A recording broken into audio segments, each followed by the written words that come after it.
Selamat sore Ibu. Yes, selamat sore. Haleluya. Ya, kita menabrak social distancing ya Bu ya. Walaupun stay home, tetap bahagia, sukacita. Yes. Ya, Ibu Salin sore hari ini mengambil tema tentang kasih mula-mula atau mula-mula itu kasih ya. Boleh dibocorkan sedikit Bu, kenapa Ibu mengambil tema tentang kasih mula-mula? Iya, sebagai orang percaya, untuk kita punya iman tetap konsisten, tetap kuat, tetap berakar dan mengalami yang namanya next level, ya kita harus tinggal di dalam kasih Tuhan yang mula-mula. Karena kasih yang mula-mula itu mempertahankan hidup kita semakin utuh dan semakin berdampak untuk kemuliaan Tuhan. Baik, jujur semuanya, sampai nanti pukul 6 sore program acara Happiness Moment hadir di ruang dengar jujur semuanya.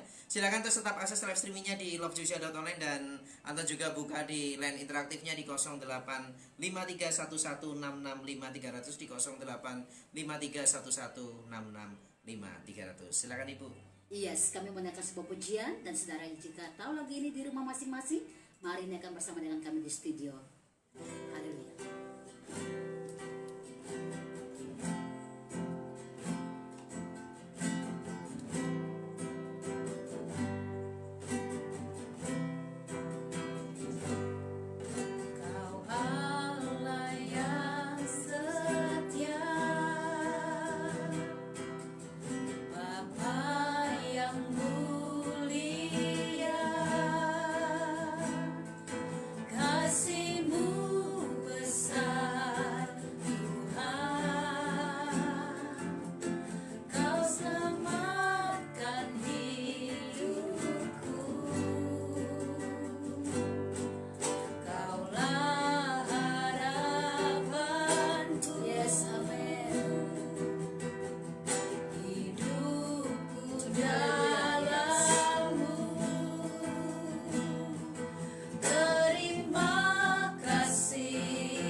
Yesus, ku bersyukur padamu.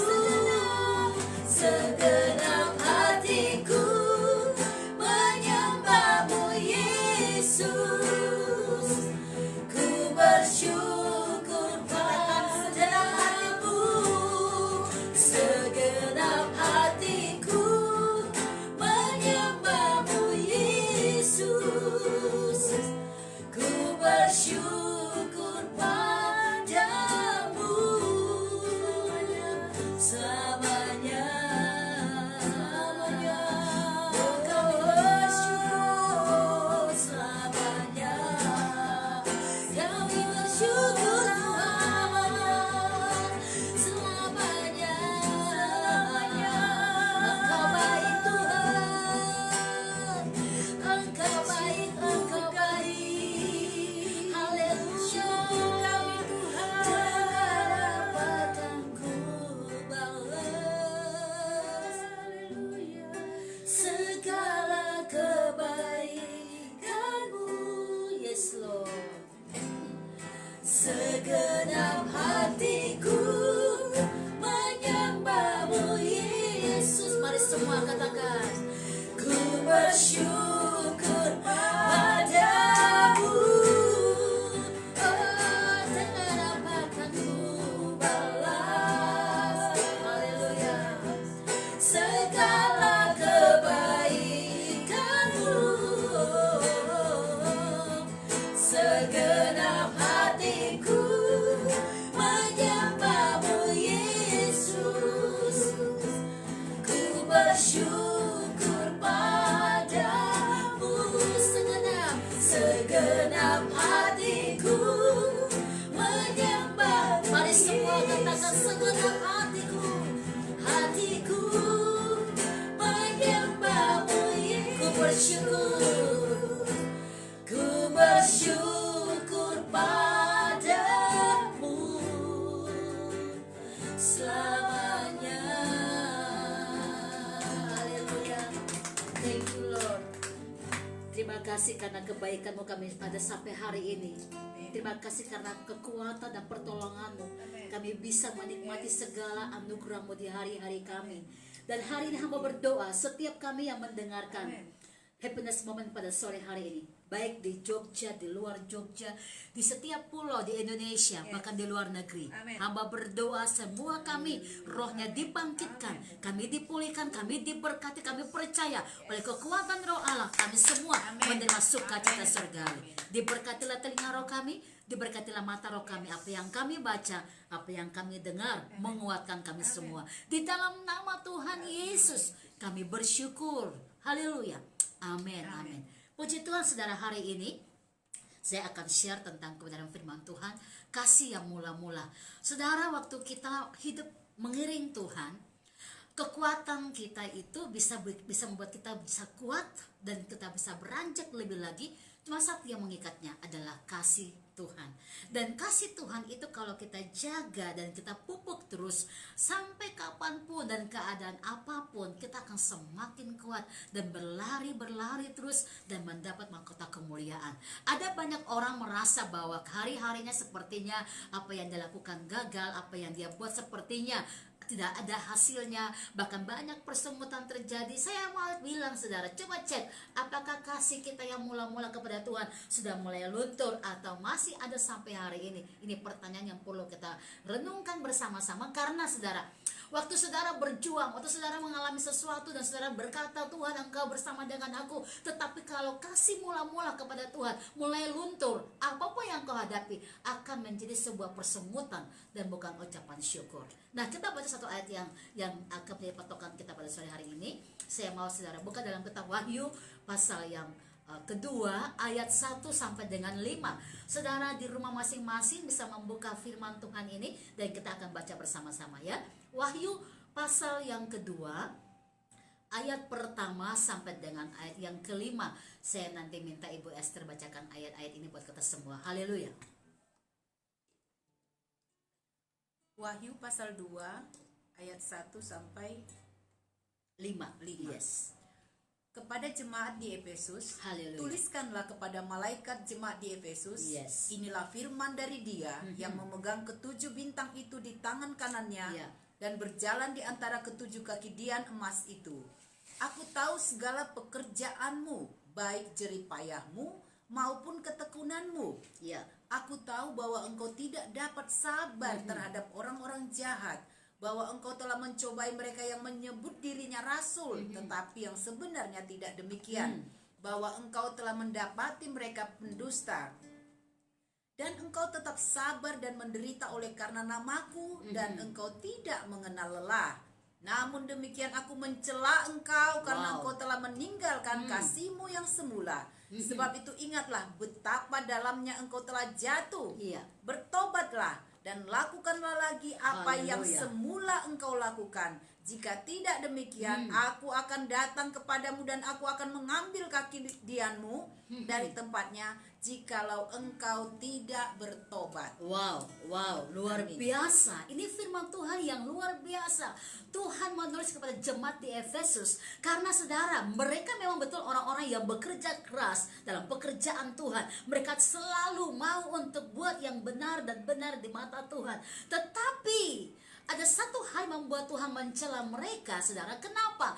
Karena mereka meninggalkan kasih yang mula-mula. Ada apa sebenarnya dengan kasih yang mula-mula? Kenapa sampai Tuhan menekankan mereka tentang kasih ini? Kenapa, saudara? Karena begini, setiap perjuangan kita akan membuat kebahagiaan kalau kita tinggal dalam kasih Bapa.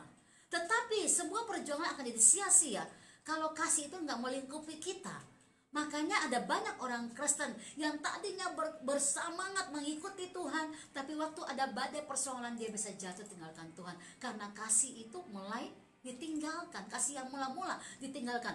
Contoh dari jemaat di Efesus sangat jelas bagaimana Tuhan mengatakan kepada mereka untuk tetap tinggal dalam kasih yang mula-mula, karena dengan kasih itu mereka bisa menangani segala persoalan hidup. Nah, orang hidup punya persoalan masing-masing, saudara. Tetapi bagaimana kita bisa tinggal dalam kasih itu, dan ini kekuatan kita. Kalau kita mengalami kasih Tuhan yang sempurna, saya yakin saudara dan saya akan melihat sesuatu yang luar biasa.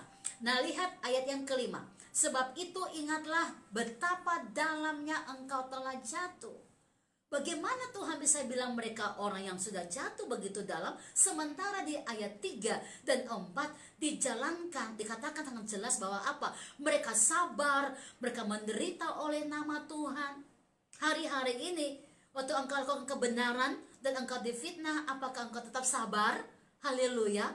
Ya, ini hal yang baik, bukan? Ini hal yang luar biasa. Bahkan Tuhan berkata di ayat yang ketiga dari Wahyu 2 itu, mereka tidak menjadi lelah, nggak pernah mengenal lelah. Yang namanya melayani, wow, exciting, semangat, luar biasa.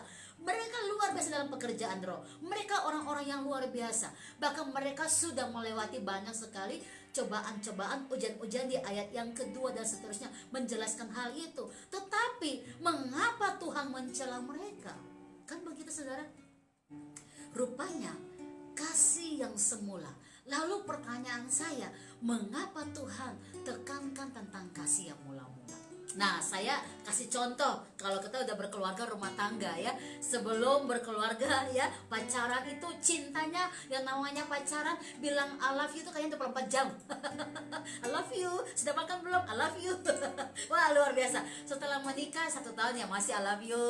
Halo sayang, apa kabar? Luar biasa. Ya kenapa? Karena cintanya masih mengembara. Tapi mungkin sudah 5 tahun, udah mulai 10 tahun, apakah masih cinta? Makanya banyak rumah tangga yang retak karena apa? Perasaan atau rasa cinta atau perbuatan cinta itu udah mulai pudar. Nah, ini rupanya contoh, saudara. Kalau kita mengatakan cinta dalam perbuatan kita, kita ingat mengapa kita jatuh cinta.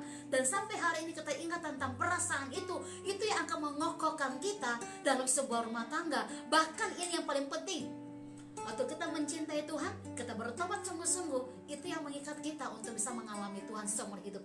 Dan apapun yang kita lakukan, kita tahu itu semua untuk kemuliaan nama Tuhan, sehingga kita tidak bersungut-sungut bahkan meninggalkan Tuhan. Nah, mengapa jemaat di Efesus mereka begitu sangat exciting, bukan? Melayani Tuhan. Tapi mengapa Tuhan bilang begini, aku mencela engkau, bertobatlah dan lakukan lagi apa yang semula engkau lakukan. Apa yang semula, saudara? Apa? Cinta. kasih. Karena rupanya semua itu kau dilakukan dengan kasih dan cinta. Wow, luar biasa. Saudara tidak akan yang namanya bersungut-sungut atau bahkan meninggalkan Tuhan, apalagi tidak. Ya, ada banyak orang mengeluh, saya sudah lakukan ini begitu banyak, mengapa saya begini, saya sudah buat seperti ini. Nah, ini karena apa? Karena kasih yang mula-mula udah tidak ada. Nah, Tuhan nggak mau seperti itu. Nah, kita lihat contohnya siapa? Petrus, saudara. Kita lihat dalam perjalanan hidup seorang Petrus, bagaimana hidupnya dia bisa mengalami sebuah pertobatan. Nah, ini, nah cerita ini hebat. Mengapa? Karena Tuhan bertanya sampai berulang-ulang kepada dia, apakah engkau mengasihi aku? Nah, kita tahu perjalanan Petrus ya, dia orang yang pernah berbuat kesalahan. Dia pernah jatuh, dia pernah tinggalkan Tuhan, ya. Petrus mengambil satu langkah pertobatan. Nah, ini yang paling penting. Rupanya kasih yang mula-mula itu, mengapa kita mengasihi Tuhan? Mengapa kita bilang Tuhan I love you, sampai selama-lamanya aku melayani engkau? Karena ada sesuatu yang kita rasakan. Nah, Petrus mengatakan, Tuhan aku ingin bertobat, karena dia melihat Tuhan menerima dia apa adanya, saudara. Sehingga dia bertobat. Tetapi dalam perjalanan sebuah kata pertobatan itu, saudara, ya, Petrus terus dikejar dengan perkataan Tuhan kepada dia, apakah engkau mengasihi aku? Sampai 3 kali. Pertanyaan saya, apakah Tuhan nggak tahu isi hati orang? Yes, Tuhan tahu. Tapi mengapa Tuhan bertanya berulang-ulang? Karena Tuhan ingin Petrus pastikan bahwa kasih mula-mula yang dia lihat dari Tuhan itu, dia rasakan sampai kepada lung-lung hati dan semua tulang-tulang sumsumnya. Dia merasakan kasih Bapa itu sempurna, sehingga dia tidak lagi berbuat dosa.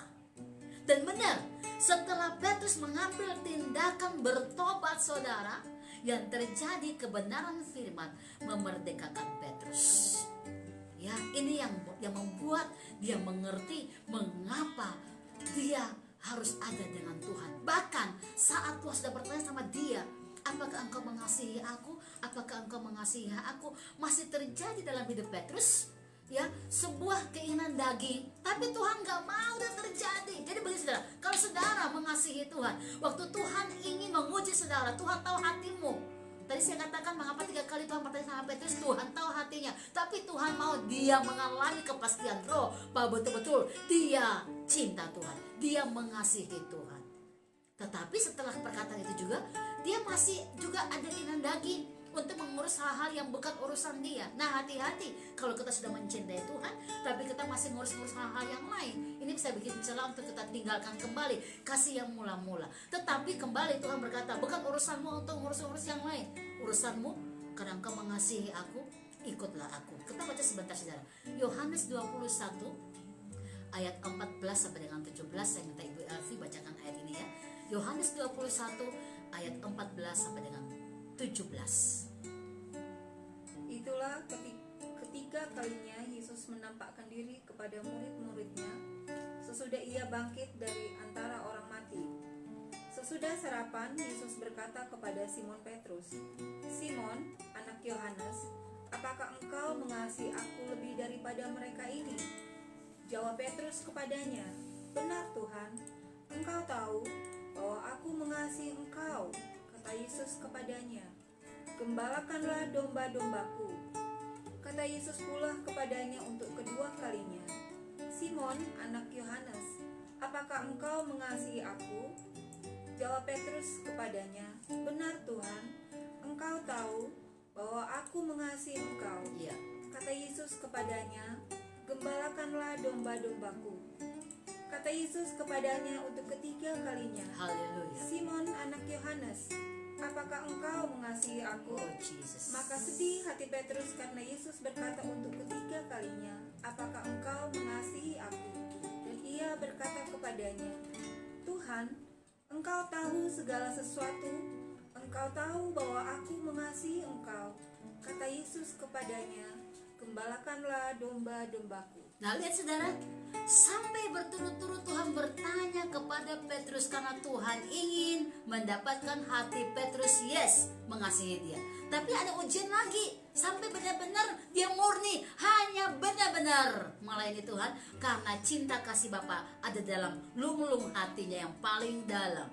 Kita baca terus ayat yang berikut, ayat yang ke-18 sampai dengan 23. Ibu Esther silakan bacakan ayat ini, 18 sampai dengan 23.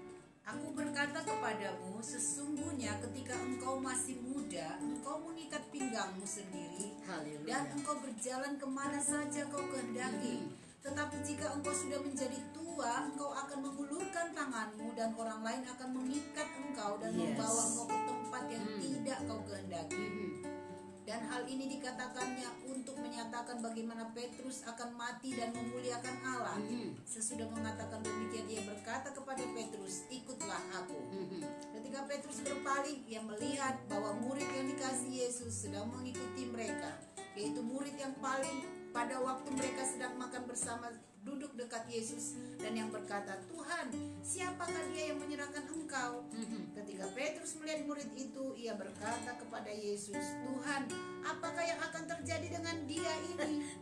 Jawab Haleluya. Yesus, Jawab Yesus. jikalau aku menghendaki supaya ia tinggal hidup sampai aku datang, itu bukan Itu urusanku. bukan urusanmu. Tetapi engkau ikutlah, Ikutlah aku. aku. Yes. Maka tersebarlah kabar di antara saudara-saudara itu bahwa murid itu tidak akan mati. Tetapi Yesus tidak mengatakan kepada Petrus bahwa murid itu tidak akan mati, melainkan jikalau aku menghendaki supaya ia tinggal hidup sampai aku datang, itu bukan urusanmu. Saudara lihat, ini ada ketegasan roh yang luar biasa. Waktu saudara dan saya mulai memberi diri dan bertobat sungguh-sungguh seperti perjalanan Yesus, Tuhan tidak ingin saudara mengurus sesuatu. Nah, lihat waktu Petrus berpaling melihat murid yang dikasihi Tuhan, namanya Yohanes. Dia bilang, ini orang dikasihi Tuhan, dia ngapain ya? Tapi Tuhan nggak, hal itu pun Tuhan nggak mau dia urus. Kenapa saudara? Karena Tuhan mau cinta kasih yang dia alami dari Tuhan itu membuat dia multiply, membuat dia terus next level, membuat dia terus diberkati untuk hanya menyatakan kemuliaan Tuhan, melayani Tuhan dengan luar biasa. Dan saya katakan, ini sebuah nilai yang Tuhan kejar dari kita. Makanya waktu saudara sudah melayani dengan sungguh-sungguh, nggak takut apapun, dan tidak pernah berhenti, walaupun lelah engkau tetap bekerja untuk kemuliaan Tuhan. Tetapi ingat, kalau hati saudara lakukan itu bukan karena kasihmu kepada Bapa, itu pasti bisa akan buat celah. Makanya Tuhan berkata bertobat. Mengapa kata bertobat ini penting? Karena memang itu yang Tuhan buat kepada Petrus. Kalau engkau sungguh-sungguh bertobat Petrus, engkau benar-benar harus tunjukkan sikap pertobatanmu. Jangan urus urusan yang bukan urusan. Haleluya, sangat jelas. Makanya Tuhan berkata di dalam Wahyu, kalau tidak engkau bertobat, aku mengambil kekidian daripadamu. Ngeri saudara. Pelayanan itu tidak ada artinya kalau tidak ada urapan. Kekidian bicara tentang minyak urapan. Kekidian bicara tentang sesuatu power, kuasa. Dan itu yang Tuhan inginkan. Kita ingin menjadi setiap bagian dalam kehidupan roh kita. Kita harus nyatakan hidup kita bertobat sungguh-sungguh dan menjadi bagian dalam kuasa Allah. Kasih mula-mula diingat, karena kasih mula-mula itu membuat kita tetap bertahan walaupun di saat badai bergololak. Kasih mula-mula membuat kita bisa kuat menghadapi setiap persoalan hidup, karena memang kita tahu hidup kita hanya untuk Tuhan. Kita hidup untuk Tuhan, dan kita nggak pusingkan hal apapun. Apakah hari ini engkau berkata mengasihi Tuhan? Dan adakah Tuhan bertanya berulang-ulang seperti Tuhan bertanya kepada Petrus, apakah betul engkau mengasihi aku? Tuhan ingin dapati hatimu benar-benar sungguh-sungguh berkata, yes Tuhan, engkau tahu hatiku ya. Dan waktu engkau sudah mengatakan itu, Tuhan berkata, gembalakanlah domba-dombaku, kerjakanlah apa yang aku mau percayakan kepada engkau. Luar biasa saudara. Nah, kasih mula-mula membuat kita bisa kuat menghadapi segala sesuatu, dan kasih mula-mula membuat saudara dan saya dipercayai dengan luar biasa. Cerita Petrus yang berikutnya saya akan lanjutkan setelah sesi ini. Saya ajak teman-teman kita naikkan sebuah pujian buat kita di studio. Saudara diberkati, dan setelah ini kita akan lanjut sesi berikut setelah teman-teman kita naikkan pujian ini.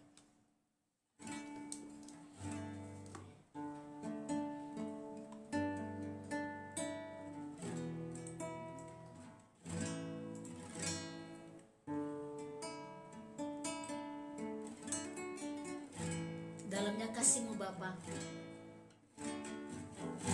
Kita naikkan lagu ini, yang tahu lagu ini naikkan bersama-sama. Dalamnya kasih-Mu Bapa. Kita rasakan kasih Bapa yang mula-mula kepada kita, dan kita memberi hidup menyembah Dia. Haleluya. Kasih-Mu Bapa terlebih dari segalanya.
Mari berikan kasihmu kepada Bapa.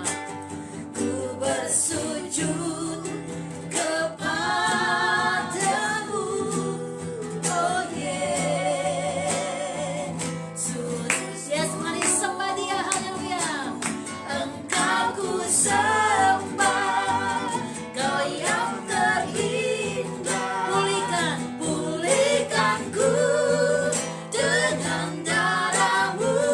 Haleluya. Engkau ku sembah, Bapa mulia.